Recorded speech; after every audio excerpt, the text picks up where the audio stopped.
Valentine's Day, but there was nothing romantic about what happened in the skies that morning. February 14th, 1943, 20,000 feet above Bougainville. First Lieutenant Kenneth Walsh tightened his grip on the control stick of his brand-new F4U Corsair. His knuckles turned white as his eyes locked onto a terrifying sight below. 50 Japanese Zero fighters bursting through the clouds, climbing fast, coming straight for them. This wasn't supposed to happen. This mission was supposed to be routine, a simple bomber escort, a safe flight in and out.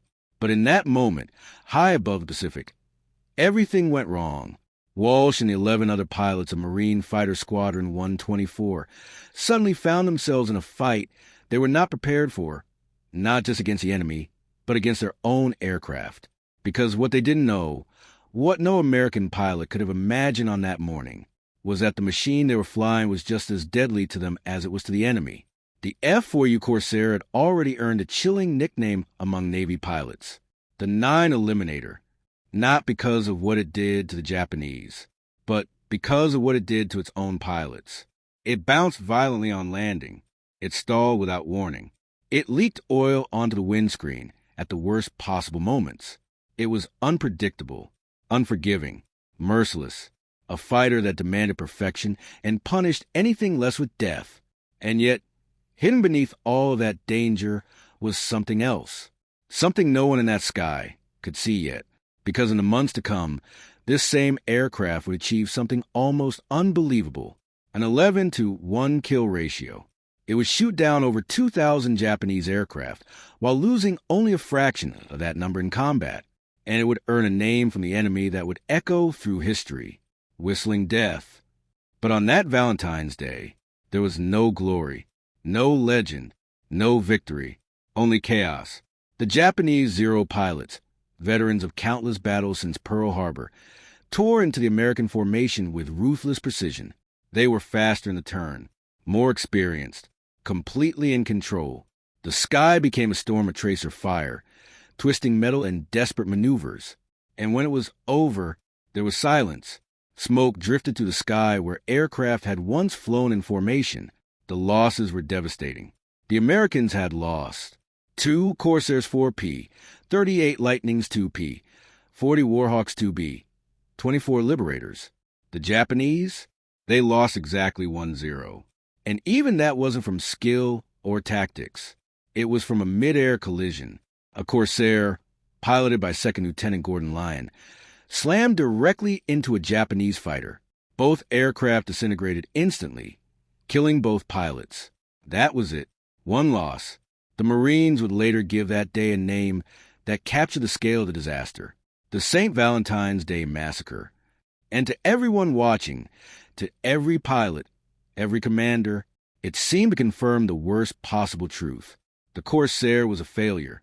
But history rarely tells its full story in a single moment, because what looked like failure was actually the beginning of something far more dangerous. To understand how this disaster would transform into one of the greatest success stories of the Pacific War, we have to go back to 1938, when the United States Navy issued one of the most demanding fighter specifications ever written. They didn't want just another aircraft. They wanted the impossible. A single-engine fighter that could exceed 400 miles per hour, faster than anything else in the world at the time. It had to land safely on aircraft carriers. It needed long range for Pacific operations, and it had to carry enough firepower to destroy heavily armored bombers. It was a list of demands that pushed the limits of engineering. Most would have compromised. One man didn't. Rex Beisel, chief engineer at Vought, looked at those requirements and made a bold decision. He would build the entire aircraft around the most powerful engine available, the Pratt & Whitney R-2800 Double Wasp, 18 cylinders, 2,000 horsepower, a massive, brutal engine unlike anything ever fitted to a naval fighter. It was the heart of the Corsair, and it changed everything, because to harness that kind of power, Beisel needed a propeller big enough to handle it. The result? A 13-foot, 4-inch propeller, the largest ever mounted on a fighter aircraft, and that created a serious problem. Carrier aircraft needed short landing gear, but a propeller that large would hit the ground unless the aircraft sat higher. So how do you solve that? Beissel's answer became one of the most iconic designs in aviation history: the inverted gull wing. The wings bent downward from the fuselage, then curved back upward. This allowed shorter landing gear while still giving propeller the clearance it needed. It was elegant, innovative, brilliant, but it also introduced handling quirks that would later make the aircraft infamous. On May 29, 1940, the prototype took its first flight. The results shocked everyone. By October, the Corsair became the first American single-engine fighter to exceed 400 miles per hour in level flight. It wasn't just fast, it was dangerously fast. In dives, test pilots pushed it past 550 miles per hour, so fast that the aircraft itself began to suffer structural damage. The Navy was thrilled. Orders were placed immediately. On paper, the Corsair was perfect. Incredible speed, massive firepower, long range-dominant performance. 6.50 caliber machine guns could unleash 4,500 rounds per minute. At combat range, no Japanese aircraft could survive that kind of firepower. But then reality set in, and everything started to fall apart. The cockpit had been moved back to make room for a larger fuel tank. That created a long nose, so long that pilots couldn't see the carrier deck during landing. They were essentially flying blind at the most critical moment. The landing gear had a violent bounce. Aircraft would slam into the deck, then spring back into the air, missing the arresting wires completely. And worst of all, at low speeds, the left wing would suddenly drop without warning. No time to react, no chance to recover, just a violent roll and a crash. Training bases reported accident after accident. At one Marine training facility alone, there were 144 Corsair crashes. 144. The Navy made its decision. The Corsair was too dangerous for carrier operations. Instead, they chose a safer alternative: Grumman F6F Hellcat. The Corsair was handed off to the Marines for land-based use. And that's where everything began to change, because the Marines didn't have a choice. They had to fly it. They had to survive it. They had to master it. And the ones who did discovered something extraordinary, because beneath all the danger, beneath all the flaws, the Corsair was something else entirely. It could outclimb the zero, outdive the zero, outrun the zero, and at high speeds, it could outfight the zero. The question was no longer whether the aircraft was dangerous. The question was, could a pilot survive long enough to unlock its true power? Because for all its speed, all its firepower, all its raw potential, the Corsair still had one fatal problem. It couldn't win, at least not yet. Not against the Japanese Zero. The Mitsubishi A6M0 wasn't just another aircraft. It was a legend, lightweight, extremely maneuverable, deadly in the hands of experienced pilots. In a turning fight, it could outmaneuver anything the Americans had, and early in the war, that advantage had been devastating. American pilots had learned the hard way. If you tried to dogfight a Zero on its own terms, you died. So even though the Corsair was faster, stronger, more heavily armed, none of that mattered if pilots kept fighting the wrong kind of battle. They needed something more. They needed knowledge. They needed to understand the enemy. And in one of the most incredible strokes of luck in the entire war, that knowledge literally fell into their hands. June 4th, 1942, while the Battle of Midway raged in the Central Pacific, another Japanese operation was unfolding far to the north. The Aleutian Islands, off the coast of Alaska.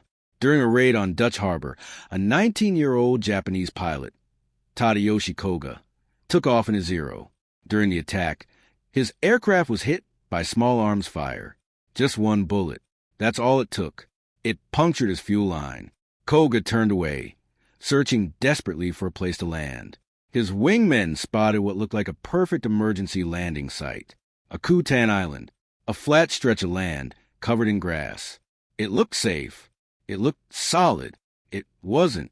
What they couldn't see, what no one realized, was that beneath that grass was a hidden bog. Soft, waterlogged ground that would swallow anything that touched it.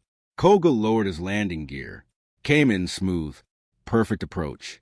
And the moment his wheels touched the ground, they sank, instantly, The aircraft flipped forward violently, crashing upside down. Koga, still strapped into his seat, died instantly. He was just 19 years old. His wingmen circled overhead. They had orders, strict orders, destroy any crashed aircraft to prevent it from falling into enemy hands. But they hesitated. Maybe, just maybe, he was still alive. They couldn't bring themselves to fire, so they left. And just like that, they made a mistake that would cost Japan dearly. Because for over a month, that crash Zero lay untouched. Hidden, waiting. July 10th, 1942. An American patrol plane, flown by Lieutenant William Thies, passed over the island. Something caught his eye, a flash of color. He circled back, dropped lower, and there it was, a nearly intact Japanese Zero, lying upside down in the tundra. The Americans couldn't believe it. This wasn't wreckage. This was a gift. Within weeks, the aircraft was recovered and shipped to the United States, to Naval Air Station North Island. Engineers worked day and night, repairing it, restoring it, preparing it for something no one had ever done before, flying the enemy's most feared aircraft. September 20th, 1942. Lieutenant Commander Eddie Sanders climbed into the cockpit. He started the engine, took off, and began a series of test flights that would change the course of the Pacific War. Over the next 25 days, he flew 24 missions, pushing the aircraft to its limits, testing everything: speed, maneuverability, weaknesses, and what he discovered was exactly what American pilots needed. The Zero wasn't invincible. It just seemed that way. At speeds above 200 knots, its ailerons became stiff. Rolling the aircraft became slow, difficult, exhausting. It rolled better to the left than to the right. And most importantly, its engine had a critical flaw. Because of its carburetor design, the engine would cut out under negative G forces, meaning if a pilot pushed the nose down suddenly, the engine could stall. Just like that. No power, no control, no chance. Sanders wrote it all down in a classified report. Clear, direct, brutal. He gave American pilots a simple survival strategy. If a Zero is on your tail, dive hard. Use negative G if possible. Force its engine to cut out. Then at high speed, roll sharply to the right. Because the Zero pilot won't be able to follow fast enough. That was it. That was the key. The difference between life and death. This information was distributed across the Pacific. Every fighter squadron received it, including the Marines of VMF 124, the same squadron that had been devastated on Valentine's Day. But now, everything was different, because now they understood they didn't need to outturn the Zero. They needed to outthink it, outrun it, outfight it on their terms. By early 1943, the Corsair pilots had developed a new way of fighting, a new mindset. They called it dive and zoom. No more turning battles. No more slow-speed dogfights. Instead, they attacked from above. High speed, one pass, fire, then climb back up before the enemy could react. Speed became their weapon. Altitude became their shield. And patience became their survival. April 1st, 1943. High above the Russell Islands. Kenneth Walsh was back in the air. But this time, he wasn't the same pilot who had fought on Valentine's Day. This time, he knew exactly what to do. When Japanese aircraft appeared, Walsh didn't hesitate. He climbed higher, waited, watched, then dove, fast, precise, controlled. He struck the enemy formation with devastating force.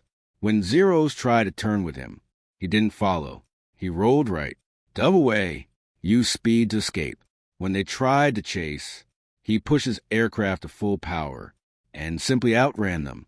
That day, Kenneth Walsh shot down 3 Japanese aircraft, 2 Zeros, 1 dive bomber. And something else happened that day, something far more important than those victories. For the first time, the Corsair had proven itself, and it wouldn't stop there, because over the next few weeks, Walsh kept flying, kept fighting, kept winning. By May 13th, he had shot down 2 more aircraft. He became the first Corsair ace in history. 5 kills, 5 victories. Proof that the impossible aircraft could dominate the skies. But Walsh wasn't just a skilled pilot. He was something else, something rare. He had started his career not as an officer, but as an enlisted Marine. He joined at just 17 years old, worked as a mechanic, a radio operator, learned everything from the ground up. By the time war came, he had over 2,000 hours of flight experience, more than most pilots in the entire Marine Corps. And in combat, that experience showed. Where others panicked, he stayed calm. Where others made mistakes, he calculated. He knew his aircraft. He knew its limits. And he knew exactly how far he could push it without crossing the line. But the real test was still coming, because in the months ahead, Walsh would face overwhelming odds. Outnumbered, outgunned, damaged, and still fighting. By the summer of 1943, the war in the Pacific had reached a turning point. The Americans were no longer just surviving. They were learning, adapting, striking back. And at the center of that shift was the Corsair. The same aircraft once dismissed as too dangerous to fly was now becoming the most feared weapon in the sky. But its reputation wasn't built on numbers alone. It was built in moments of chaos, where survival depended on skill, instinct, and pure nerve. Moments like August 15, 1943. American forces were landing on La Vela Island. It was a critical operation, one more step in a long push across the Pacific. But the Japanese weren't going to let it happen without a fight. Soon, enemy aircraft appeared on the horizon. Dive bombers, fighters, dozens of them, heading straight for the invasion fleet. And in the air to stop them, a small group of Corsairs led by Kenneth Walsh. For aircraft, that's all. For Corsairs against nearly 24 enemy planes, 6-1 odds. For most pilots, that would have meant one thing: retreat. Not for Walsh. He didn't hesitate, didn't slow down, didn't even consider turning away. Instead, he pushed the Corsair forward and led his division straight into the enemy formation. The sky erupted. Walsh dove through the bombers at full speed, guns blazing. Tracers cut through the air like burning lines of light. Explosions ripped through the formation. But the Japanese weren't helpless. They fired back. Hard. 20mm cannon shells slammed into Walsh's aircraft. Machine gun rounds shattered his instruments. Metal tore. Systems failed. His Corsair was being ripped apart around him. But he didn't pull back. Didn't disengage. He kept flying. Kept attacking. Kept diving into the storm. One bomber exploded under his guns. Then another. A Zero fighter tried to intercept. Walsh turned just enough to line up the shot. And destroyed it too. 3 kills. In the middle of chaos. In a damaged aircraft that should have already fallen out of the sky. By the time the battle ended, the enemy attack had been broken. The invasion fleet was safe. And Walsh's Corsair? It was barely holding together. The damage was so severe, the aircraft was written off completely. But Walsh survived, and that was all that mattered. 15 days later, August 30th, 1943, he would face something even worse. That morning, Walsh was escorting a group of B-24 bombers toward Kahili. Halfway through the mission, his engine began to fail. In most situations, that would have ended the mission right there. But Walsh wasn't most pilots. He diverted, landed at Munda Airfield, jumped out of his damaged aircraft, and ran to another Corsair. Within minutes, he was back in the air, racing to rejoin the fight. What he found when he arrived was chaos on a scale few pilots ever experienced. 50 Japanese Zero fighters attacking the bombers. 50 against a handful of American aircraft. The bombers were in danger of being wiped out. Walsh didn't wait for backup, didn't wait for orders. He went in alone. He climbed above the fight, just for a moment, then dove straight into the middle of the enemy formation. At high speed, his Corsair became a weapon. Unstoppable, precise, deadly. He fired once. A Zero burst into flames. He rolled, adjusted, fired again. Another enemy aircraft fell. Then another. For Zeros destroyed in rapid succession, all within minutes. But once again, the enemy wasn't done. His Corsair took hit after hit. Damage built up. Controls became heavy. Systems began to fail. And finally, the aircraft gave out. Walsh had no choice. No runway. No safe landing. Only water. He cut the engine, leveled the aircraft as best he could, and crash-landed into the sea. The impact was brutal, but he survived, floating in the water, surrounded by wreckage, waiting. Moments later, a nearby American destroyer pulled him from the ocean, alive, for his actions on those 2 days. Kenneth Walsh was awarded the Medal of Honor. He would finish the war with 21 confirmed victories, one of the highest-scoring Marine aces of World War II. But his story wasn't just about skill. It was about understanding, about mastering an aircraft that had once seemed uncontrollable. And he wasn't the only one. By late 1943, more Corsair squadrons were arriving in the Solomon Islands, and among them was one of the most famous units of the entire war, VMF 214, better known as the Black Sheep, led by Gregory Boynton, a man as dangerous as the aircraft he flew. He was older than most pilots, more experienced, and far more unpredictable. Before the war, he had flown with the Flying Tigers in China, a proven fighter, a natural killer in the air, but also a man who didn't follow rules, didn't care about discipline, didn't believe in glory. His philosophy was simple. Show me a hero and I'll show you a bum. To him, war wasn't about medals. It wasn't about recognition. It was about one thing, destroying the enemy. The Black Sheep weren't misfits. They weren't rejects. They were experienced pilots pulled together into one squadron, men who had seen combat, men who knew what it meant to fight and survive. And when they got their hands on the Corsair, they turned it into something terrifying. Their first missions began in September 1943. Within just 2 weeks, they shot down 23 Japanese aircraft and claimed even more as probable kills. But victories came at a cost. Pilots were lost. Missions were relentless. The pace of combat was brutal. Still, they kept flying, kept fighting, kept improving. And then came October 17, 1943, the day everything changed. Boynton led 24 Corsairs on a fighter sweep over Kahili, a major Japanese air base. Below them, around 60 enemy fighters were stationed. The mission was simple: force them into the air, then destroy them. The Americans circled high above the airfield, waiting, watching, and then the Japanese took the bait. Aircraft began lifting off, climbing fast, trying to reach the Corsairs, trying to engage. That was exactly what Boynton wanted. He waited just long enough, then gave the order: dive. The Corsairs dropped from the sky like predators. Fast, silent, deadly. They hit the Japanese formation with overwhelming force. Each pilot executed the same tactic: dive, fire, climb. No turning fights. No slow engagements. Just speed, precision, and control. The Japanese pilots tried to respond, tried to turn, tried to fight back, but they couldn't keep up. The Corsairs were faster, stronger, always one step ahead. When the battle ended, 20 Japanese aircraft had been shot down.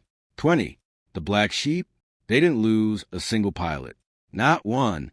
It was victories like this that changed everything. Because now, the Japanese weren't just facing a new aircraft. They were facing a new kind of enemy. An enemy that refused to fight on their terms. An enemy that controlled the battle. An enemy they couldn't catch. But there was something else. Something even more terrifying. Something that struck fear long before the battle even began. Because when the Corsair dove at high speed, it made a sound. A strange, rising whistle. At first, low and distant. Then sharper, louder, until it became a screaming howl that echoed through the sky. Japanese soldiers on the ground could hear it coming, long before they saw anything. A sound that meant only one thing: death was on its way. And soon, that sound would earn a name that would haunt the Pacific. It started as a whisper, a faint, almost unnoticeable sound high above the battlefield. Then it grew, sharper, louder, more intense, until it became a piercing scream that tore through the sky. A sound so distinct, so unnatural, that it didn't just signal an attack. It announced death itself. The men on the ground didn't need to look up. They already knew the Corsairs were coming. This terrifying sound wasn't intentional. It wasn't designed as a psychological weapon.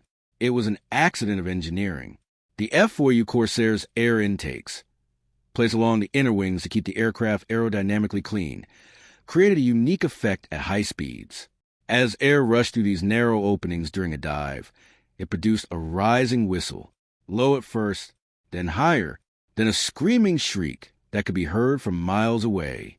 To American pilots, it was just another quirk of a difficult aircraft. To the Japanese, it became a warning they could never ignore.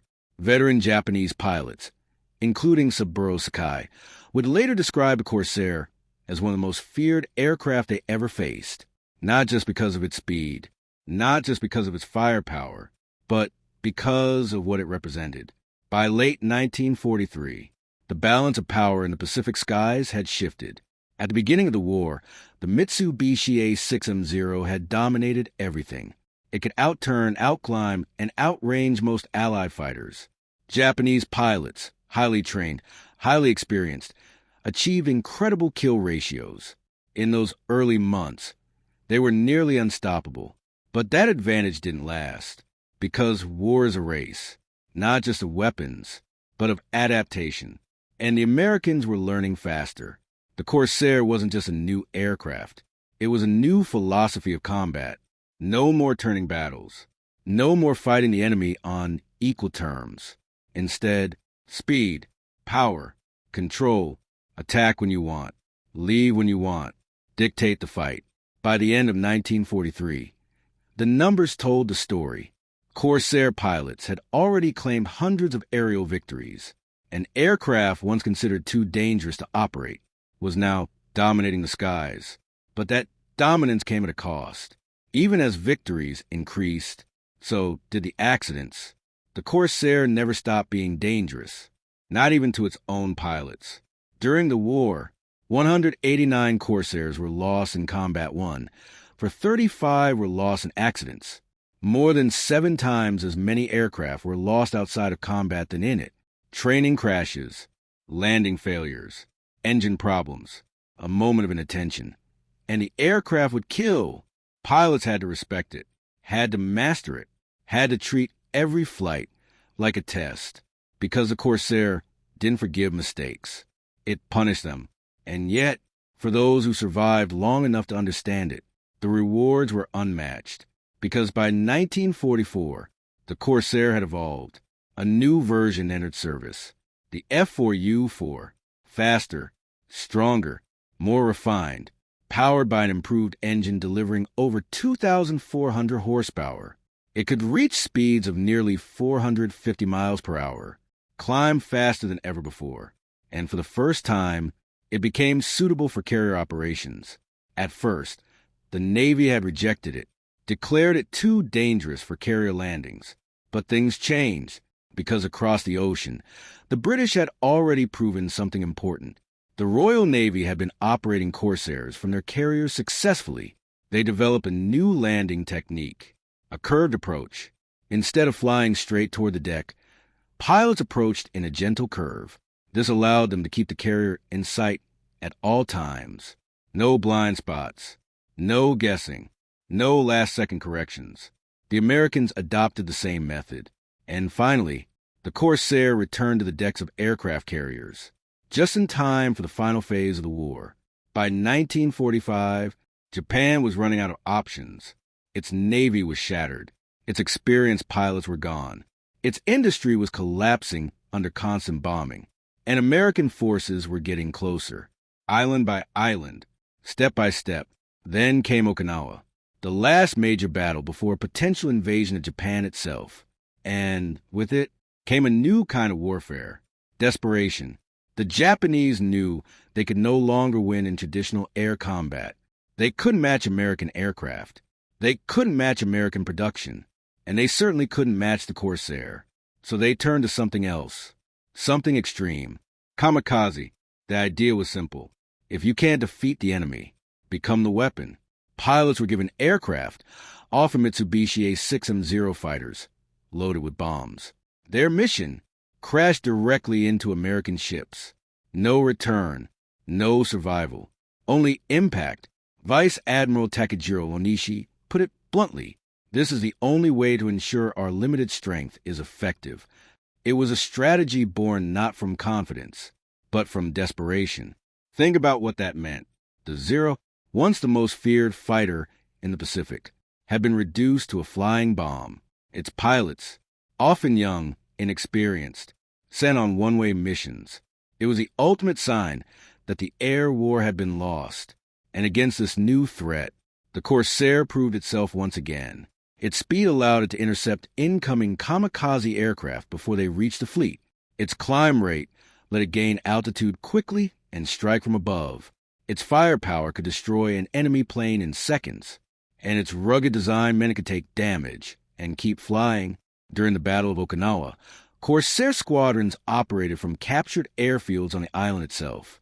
They performed multiple roles: close air support for ground troops interception of incoming kamikazes air superiority missions. They became the shield that protected both ships and soldiers. The Marines on the ground gave a new name, the Angel of Okinawa, because when that whistle echoed overhead, it no longer just meant destruction. It meant protection. It meant survival. It meant someone was watching over them. But even as the Corsair reached the peak of its power, the war demanded one final price, because not every pilot would make it home. And among them was one of the most famous of all, Gregory Boyington. January 3rd, 1944. The skies over Abao were thick with tension. It was supposed to be another mission, another strike, another day in a war that had already taken so much. Leading the formation was Gregory Boyington, Pappy to his men, a pilot who didn't believe in heroes, a man who didn't trust luck, a fighter who only believed in one thing: survival through destruction. As his Corsair cut through the sky, the enemy appeared, Japanese fighters rising to meet them. The battle began instantly. No hesitation, no warning, just speed, fire, and chaos. Boyington dove into the fight like he always did, aggressive, precise, fearless. He lined up his target, fired. Another Zero went down, another victory, another step closer to becoming the top Marine ace of the war. But this time, the sky fought back. Enemy fire struck his Corsair. Hard, critical damage, controls failing, the aircraft losing stability.